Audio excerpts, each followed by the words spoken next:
Flight 101, requesting climb to flight level 33. 3 ಜನ passengers select ಮಾಡಿ. ವೀಕ್ಷಕರೇ, ಕನ್ನಡ ಬಿಗ್ ಬಾಸ್ ಸೀಸನ್ 13ರ ಅಗ್ನಿ ಪರೀಕ್ಷೆಯಿಂದ ಬಿಗ್ ಬಾಸ್ ಮನೆಗೆ ಕಳುಹಿಸುವುದು ನಿಮ್ಮ ಆಯ್ಕೆ. ಹೌದು, ಕನ್ನಡ ಬಿಗ್ ಬಾಸ್ ಸೀಸನ್ 13ರ ಅಗ್ನಿ ಪರೀಕ್ಷೆಯ ಗ್ರ್ಯಾಂಡ್ ಫಿನಾಲೆ ಹತ್ತಿರ ಬಂದಿದೆ. ಮೊದಲಿಗೆ ಲಕ್ಷಾಂತರ ಜನರು ಅಗ್ನಿ ಪರೀಕ್ಷೆಗೆ ಅರ್ಜಿಯನ್ನು ಹಾಕಿದ್ದರು. ಆದರೆ ವೀಕ್ಷಕರೇ, ಅದರಲ್ಲಿ ಕೇವಲ 60 ಜನರು ಮಾತ್ರ ಅಗ್ನಿ ಪರೀಕ್ಷೆಯ ಸ್ಪರ್ಧೆಯನ್ನು ತಲುಪಿದ್ದರು.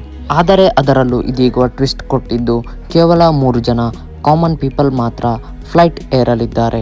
ಅಂದರೆ ಕೇವಲ 3 ಜನ ಸ್ಪರ್ಧಿಗಳಿಗೆ ಮಾತ್ರ ಬಿಗ್ ಬಾಸ್ ಮನೆಗೆ ಹೋಗಲು ಸಾಧ್ಯವಾಗಲಿದೆ. ಅದರಲ್ಲೂ ಬಿಗ್ ಬಾಸ್ ಮನೆಯ ಫ್ಲೈಟ್ ಏರಲು ನಾವೇ ಅವರನ್ನು ಸೆಲೆಕ್ಟ್ ಮಾಡಬೇಕಾಗಿದೆ. ಜಿಯೋ ಹಾಟ್‌ಸ್ಟಾರ್‌ನಲ್ಲಿ ಇದೀಗ ವೋಟ್ ಕೂಡ ಪ್ರಾರಂಭವಾಗಿದ್ದು 19 ಜನರ ಪೈಕಿ ಒಬ್ಬರಿಗೆ ವೋಟ್ ಮಾಡುವ ಅವಕಾಶವಿದೆ. ಇಲ್ಲಿಂದ ಹೋಗ್ತಾರಲ್ಲ, they will rule the Bigg Boss house. ಯಾವ ಆ 3 ಮಂದಿ ನೀವು ಸೆಲೆಕ್ಟ್ ಮಾಡುತ್ತೀರಾ ಹಾಗೂ ನೀವು ಯಾರನ್ನು ಲೈಕ್ ಮಾಡುತ್ತೀರಾ? ತಪ್ಪದೇ ಕಮೆಂಟ್ ಮೂಲಕ ತಿಳಿಸಿ.